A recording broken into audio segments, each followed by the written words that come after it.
Assalamualaikum warahmatullahi wabarakatuh. Alhamdulillah wassalatu wassalamu ala Rasulillah Muhammad bin Abdullah wa ala alihi wa sahbihi wa mawalah.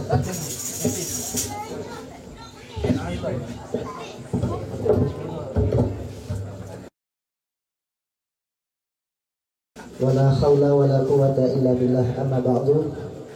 Qala rabbi israh li sadri wa yassir li amri wahlul 'uqdatam min lisani yafqahu qawli. Shaddid qalbi wa layyin lisani bihaqqi sayyidina Muhammad. Puji syukur kehadirat Allah Subhanahu wa taala. Di malam hari ini Allah Subhanahu wa taala kembali memberikan kesempatan kepada kita semua untuk bersama-sama ngopi dan ngaji di kedai kopi oleh Utang ini. Semoga senantiasa Allah taala berikan istiqomah kepada kita semua untuk bersama-sama di tengah masa muda kita berusaha untuk membanggakan Nabi Muhammad sallallahu alaihi wasallam. Ikhwani wa akhwati yang dimuliakan Allah, sudah libur lama sejak awal pandemi sampai sekarang. Ini sekarang baru kita buka rutinan kita.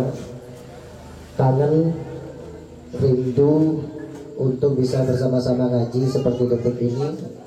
Semoga tidak akan terjadi lagi libur panjang, karena terus terang kita kalau libur panjang kita punya hati ini rawan mati, rawan mati. Katakan oleh Habib Ahmad bin Hasan Al-Attas bahwa kadaluarsanya hati itu cuma 3 hari ternyata. Saat 3 hari kita gak kumpul ngaji, saat 3 hari kita tidak dapat manfaat faedah ilmu daripada kalam-kalam ulama, maka kita punya hati bisa jadi cepat untuk menjadi mati. Bahkan ibarat lainnya adalah kaku ya, angel dinasehati mulia. Oleh karenanya sama-sama kita berdoa kepada Allah Ta'ala, semoga majelis seperti ini tetap bisa terlaksana dengan istiqamah insyaAllah. Yang saya hormati para habaib yang hadir di sini, ada Habib Reza, Masya Allah, yang sudah hadir dengan kita. Satu kebanggaan buat kita, Habib Reza bisa duduk dengan kita, dan habaib yang lainnya yang hadir, yang saya gak ketok lain inti. Nah, tapi tidak mengurangi rasa hormat saya meskipun tidak saya sebutkan. Dan para asatid, ada Ustadz Zaki di sini, ada Gus Arifin, ada Ustadz Sarifuddin dari Krian, kemudian ada juga dari Jombang, ada dari mana-mana, ada Ustadz Eka Al-Kriani yang semakin hari semakin ganteng dan manis.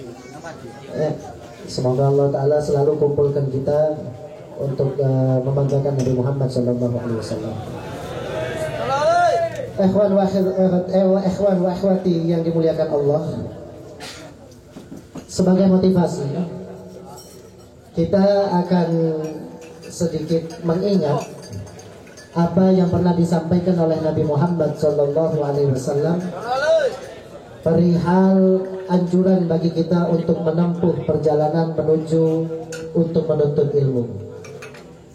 Jadi gak ada ruginya sampai teko ngaji budalo teko adoh nang pengajian ndiyo wae. Dari rumah jarak jauh menuju kepada majelis ilmu itu tidak ada kata rugi sedikit pun. Karena kata baginda Nabi Muhammad SAW, man salaka tariqan yaltamisu fihi ilman sahalallahu tariqan ilal jannah. Kata Nabi SAW, Allahumma shalli ala Muhammad. Ojo ngelamun nek ngaji. Sing konan ngelamun tak parani tak seltik irungi. Jadi kata Nabi SAW, siapa orangnya man salaka, salaka ay melaku. Man salaka, siapa orangnya berjalan dari rumahnya menuju ke tempat dia menuntut ilmu, yaltamisu fihi ilman, menempuh satu perjalanan untuk menuntut ilmu, maka Allah Subhanahu wa ta'ala akan permudah bagi dia untuk menuju ke dalam surga. Allah ta'ala akan permudah bagi dia menuju jalan surga. Sehingga seseorang yang pandai dan cerdas menggunakan akalnya, maka dia akan menyempatkan waktunya untuk berjalan jauh, bahkan untuk menuntut ilmu. Bahkan ulama terdahulu, nih saya mau cerita nih, sampai eling-eling dan sampai tetap semangat ngaji. Jadi masih gak oleh berkat, masih misalnya kingkuk teko pengajian gak oleh mangan, sampai mulai gak nelongso, gak sedih. Soalnya katanya bahwa ini gak siap panganan gitu loh, bang sampai yakin lagi. Yakin wis, hakul yakin. Aku aja sampai paling gak dikai. Dikai gak? Oh dikai. Kosongan. Itu cek utang yang berbayar. Nah, jadi kata Nabi SAW, siapa orangnya yang berjalan menuju menuntut ilmu, maka dia akan ditunjukkan jalan untuk menuju ke dalam surga. Sehingga kalau kita mau mengaca kepada kisah-kisah para ulama terdahulu itu luar biasa, ikhwan rahimakumullah. Belani nuntut ilmu, belani ngaji, sampai mereka itu ninggalkan kediamannya itu bertahun-tahun. Saya teringat bagaimana salah seorang guru saya itu bercerita bahwa Al-Habib Muhammad Al-Haddar, Habib Muhammad Al-Haddar ini mertuanya Habib Umar bin Hafid. Ada fotonya Pak Solis. Nah, Habib Umar bin Hafid itu punya mertua namanya Habib Muhammad Al-Haddar. Nah, beliau pernah sewaktu-waktu itu didatangi sama Al-Habib Abdullah Asy-Syatiri, ayah daripada Habib Salim Asy-Syatiri. Sampai kenal gak? Enggak.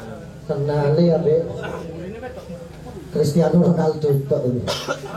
Ya, itu beliau Habib Abdullah Asy-Syatiri datang ke dalam mimpinya Habib Muhammad Al-Haddar. Kamu datang kepada pondokku untuk belajar ilmu.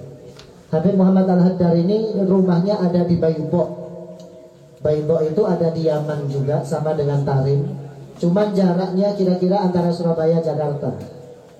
Surabaya Jakarta. Perjalanan kira-kira kalau naik mobil 10 sampai 15 jam. Maka Habib Muhammad Al-Haddar ini yang saat itu usianya masih belasan tahun. Usianya masih belasan tahun datang ke ibunya, "Ibu, saya tadi malam bermimpi ketemu Habib Abdullah Asy-Syatiri. Saya diminta untuk datang ke pondoknya belajar ke sana." "Bismillah, Nak. Berangkat kamu ke sana. Berangkat, ambil ilmu daripada Abdullah Asy-Syatiri, maka kamu akan mendapatkan ilmu yang barokah insyaallah." Berangkat, disediakan bekalnya sama ibunya, ada tasnya, ada makanannya, ada beberapa uang sangu. Ini cerita disampaikan oleh salah seorang putranya. Saya pernah mendengar cerita daripada ceramahnya beliau yang waktu itu saya tulis di note. Jadi sampai sekarang pun alhamdulillah, saya kalau ada orang ceramah saya tulis. Kenapa begitu? Karena kita dianjurkan untuk nuntut ilmu itu mulai sejak balik sampai mati. Ya, jadi bukan hanya sekedar mendengar kayak sampai ini mulai hilang kabeh. Ya, sampai nak gelem nulis nek perkara dagangan baru dicatat. Ini labane sakmene, hasilnya sakmene, nek tulak sakmene, untung sakmene baru ditulis. Tapi nek perkara ilmu wegah nulis. Saya tulis ini tadi, saya mutolaah, saya baca-baca, alhamdulillah saya dapatkan kisah itu. Singkat cerita, Habib Muhammad ini ketika sudah dibekali sama ibunya berangkat. Perjalanan dari Baydo menuju ke Tarim itu kurang lebih berjalan kaki beliau sampai dilewati dengan masa waktu berminggu-minggu. Nuntut ilmu, itu ada bayaran loh. Tidak dapat uang, gak dapat pangkat, gak dapat apa, cuman hanya untuk menuntut ilmu. Dan perlu kita ketahui juga, kalau perjalanan di padang pasir itu gak seperti jalan sekarang. Sampai nek saiki budalan Jakarta onok tondoni menuju Jakarta. Ya, 900 meter, belok kiri Semarang 1 kilometer.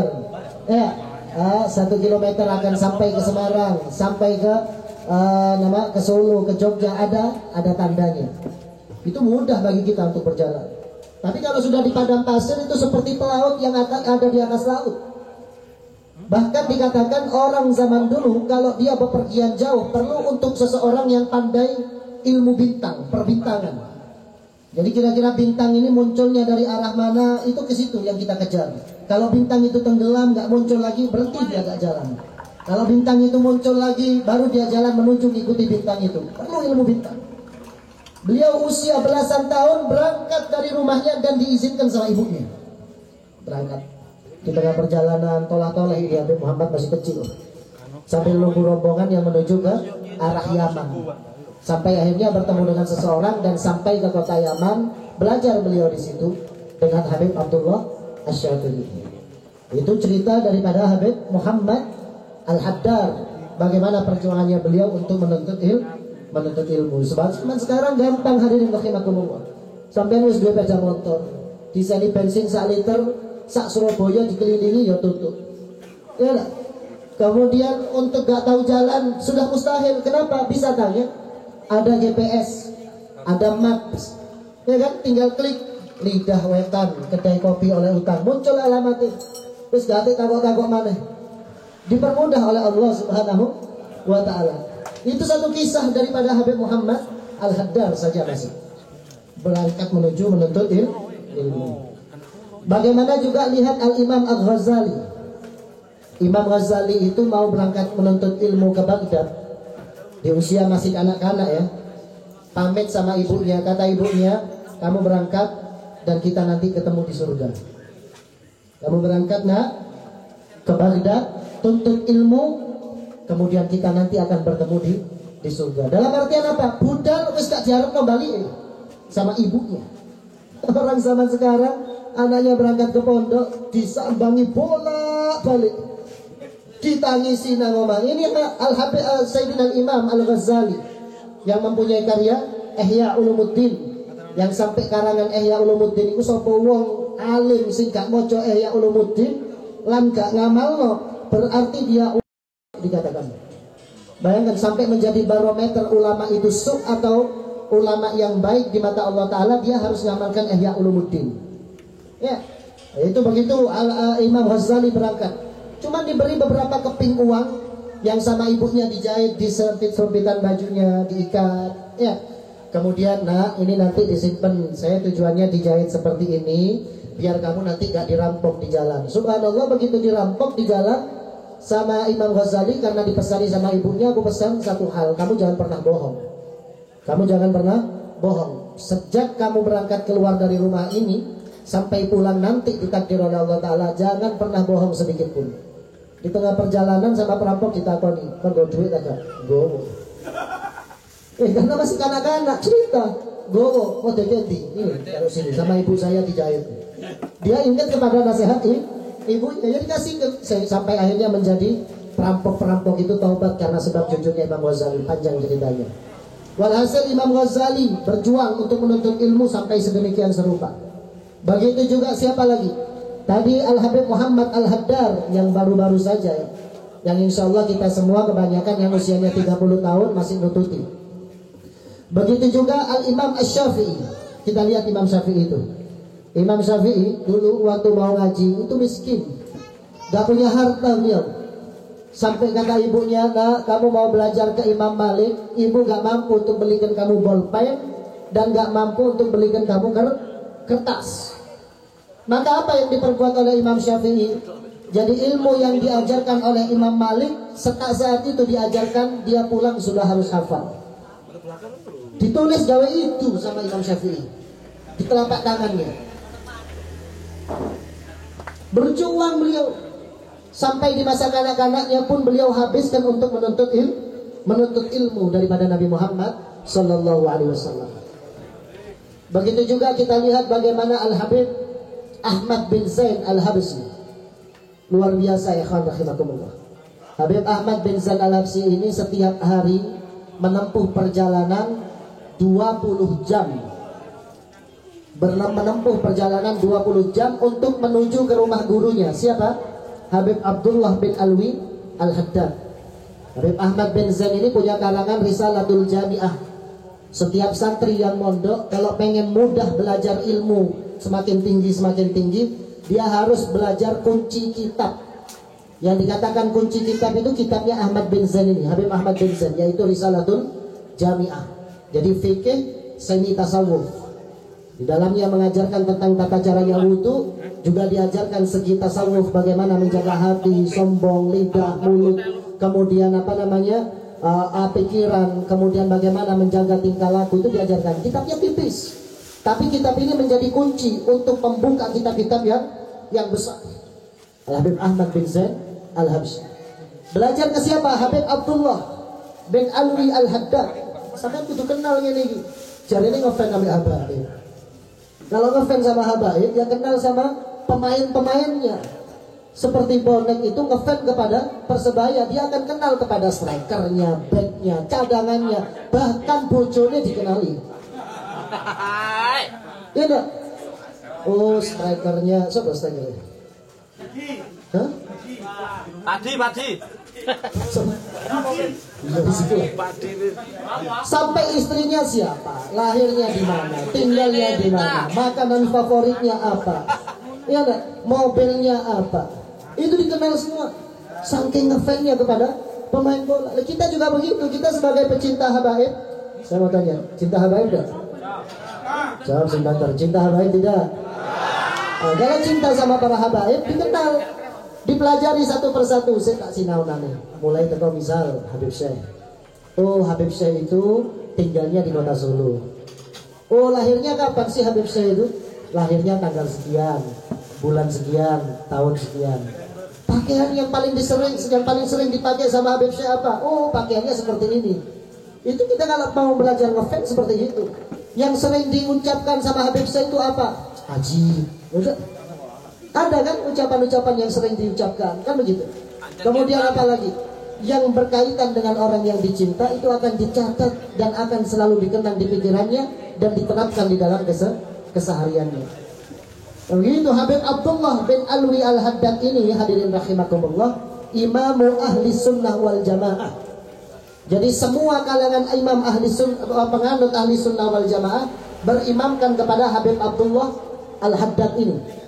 Sampai dikatakan Habib Abdullah bin Alwi Al-Haddad ini kalau misalkan mampu membuat madhab lagi lebih unggul dan lebih mudah daripada madhabnya Syafi'i, mampu. Cuman beliau hanya beradab saja kepada pelalang luhurnya, sehingga beliau memilih untuk tidak membuat madhab baru. Saking alimnya. Sampai beliau itu Habib Abdullah bin Al-Haddad meringkas Ihya Ulumuddin yang 4 jilid tebalnya hanya diringkas menjadi 10 bait syair saja. Alaika bidat wallahi fi sirri wa alan. Itu qasidah itu hanya 10 baris. Tapi ketika Habib Ahmad bin Zain mengatakan, demi Allah aku bisa 10 baris ini aku rubah, aku jadikan intisarinya semua menjadi seperti Ihya Ulumuddin. Saking alimnya Habib Abdullah Al-Haddad. Habib Abdullah bin Alwi Al-Haddad ini kedua matanya tidak melihat. Apa yang beliau geluti di dalam kesehariannya? Ngaji. Setiap malam beliau menghabiskan 12 cengkir kopi. Wah, kopi ini. Wah. Kopi tapi. Kopi, Beb. Ini besok kalau kesini sampai nggak dikasih kopi, berarti cuman apa? Ilmu. Putih sampai ngaji gitu. Kacang. Kalau ada kopinya, berarti itu kopi ngaji mana? Habib Abdullah bin Alwi Al-Haddad itu 12 cangkir dalam semalam. Kenapa? Tujuannya cuma ben melek. Sinau kitab. Sampai dikatakan berapa imamah yang terbakar. Jadi kalau pakai imamah itu di kepala itu namanya imamah. Ya, kalau sampean kenal kan udeng-udeng gitu ya.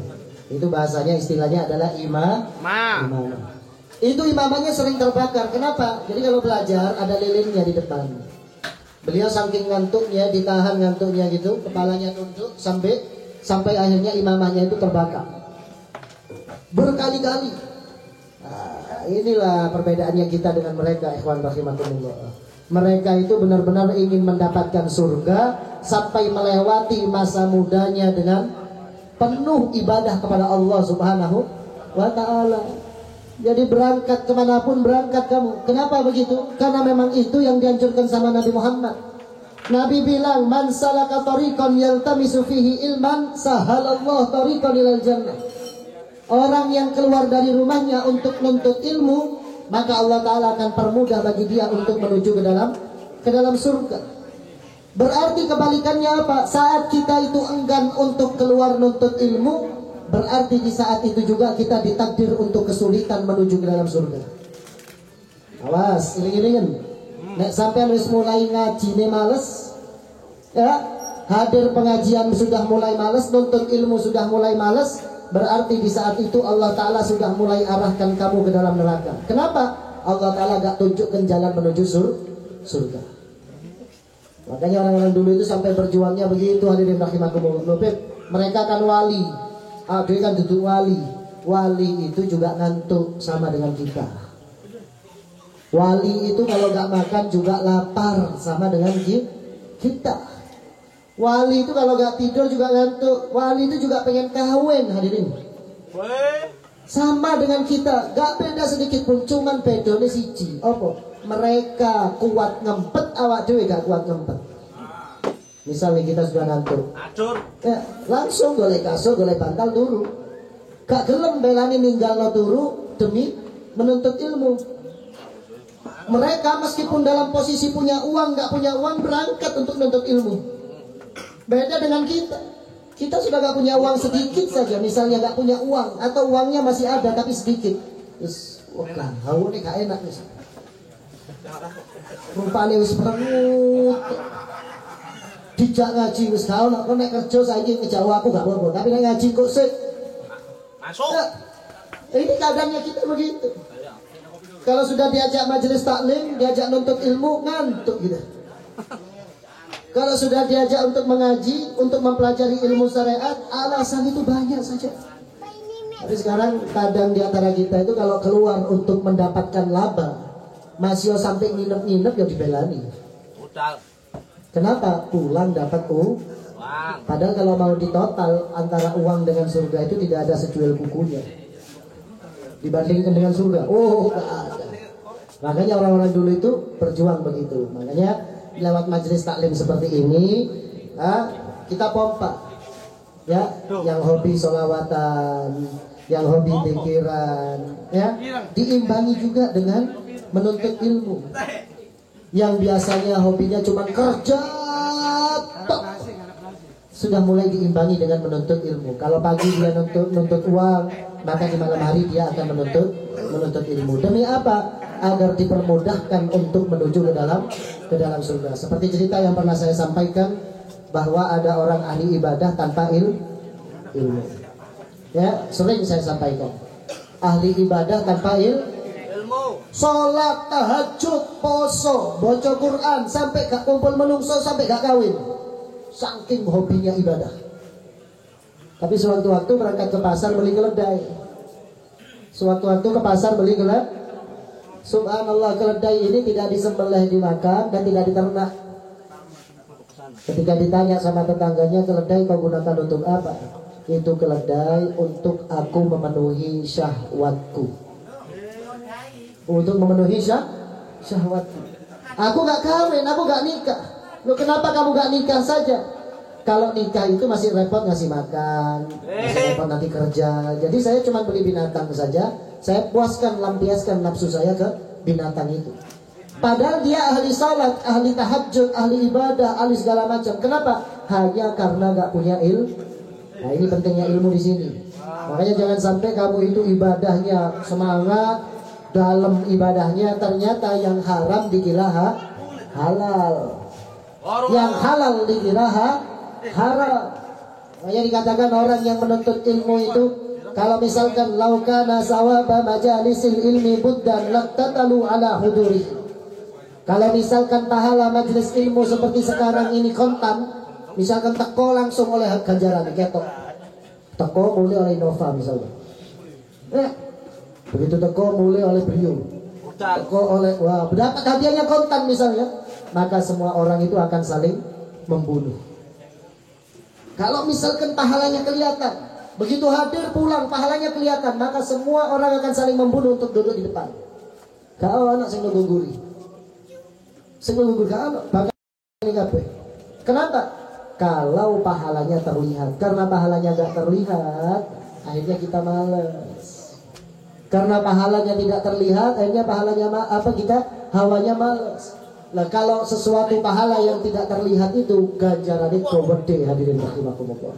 Ingat, syaitan itu paling tidak ridho kalau kita menuntut ilmu. Sampai nek kate perang musuh setan, gampang, budal ngaji. Kalau kamu masih solawatan saja, cari ini setan enteng, solawatan tok tak sebul mari ini wis katut aku. Ya.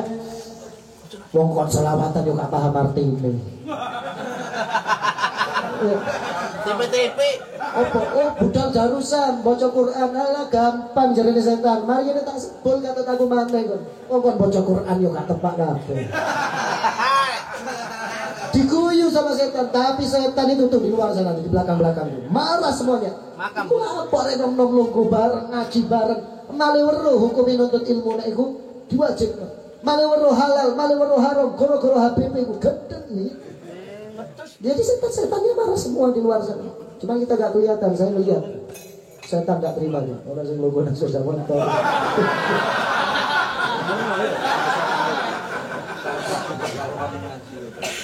Kelas.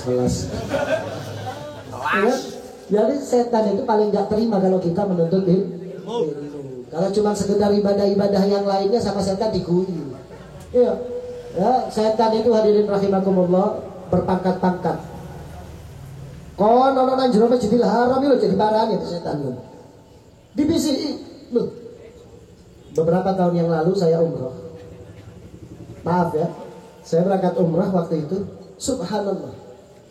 Itu ada jatah satu jamaah kita yang berangkat rombongan. Di belakang bajunya itu tertempel sperma hadirin rahimakumullah. Tawaf lo ini. Tawaf lo ini. Ingat. Posisi tawaf. Ayo coba luwe satindi panggonan sing luwe mandi teko Masjidil Haram. Tempat yang paling afdol. Masih ada setan di sana. Duh, aku lo umroh nang lo kelangan sandal. Lu maling sandal itu lo ono Masjidil Haram. Pernah juga datang seseorang Ustaz Pak Habib mau saya antarkan untuk mencium Hajar Aswad. Wah, saya bangga. Alhamdulillah. Mungkin karena baiknya saya dulu di Indonesia sampai Allah Ta'ala kirimkan malaikat untuk saya mencium Hajar Aswad. Dadak bareng mari ngampung dicengwekel tanganku dijalui duit 3.000 real loh. Jadi palak-palak itu juga masih ada. Jadi jangan terlalu aman dengan ibadah kita gitu. Ibadah kita itu ya Allah sama setan dianggap remeh hadirin rahimakumullah. Cuma satu yang kita takuti. Nek kon sampai dadi wong alim, itu paling dibedani ambek setan. Sampai dikatakan innal malaikata la yastaghfirun. Sesungguhnya malaikat itu benar-benar akan beristighfar. Untuk siapa? Orang alim yang tidur. Lu turu di wong alim lu diistighfar ya ambek malaikat. Turut tok. Gak mikir, turut tok. Nah, makanya kita sebagai pemuda yang semangat untuk ngaji, yang semangat untuk menuntut ilmu. Dalam artian apa? Kita bersama-sama di sini berperang melawan syaitan. Dengan begini kita akan sadar, kita akan tahu, oh iya, uripku kudune kayak ini. Oh iya, aku kudune kayak ini, kudu kayak ini. Sehingga apa? Kita akan menjadi orang-orang yang bernilai di mata Allah dan Rasulullah sallallahu alaihi wa alihi wasallam. Insyaallah sedikit itu bermanfaat. Bismillahirrahmanirrahim.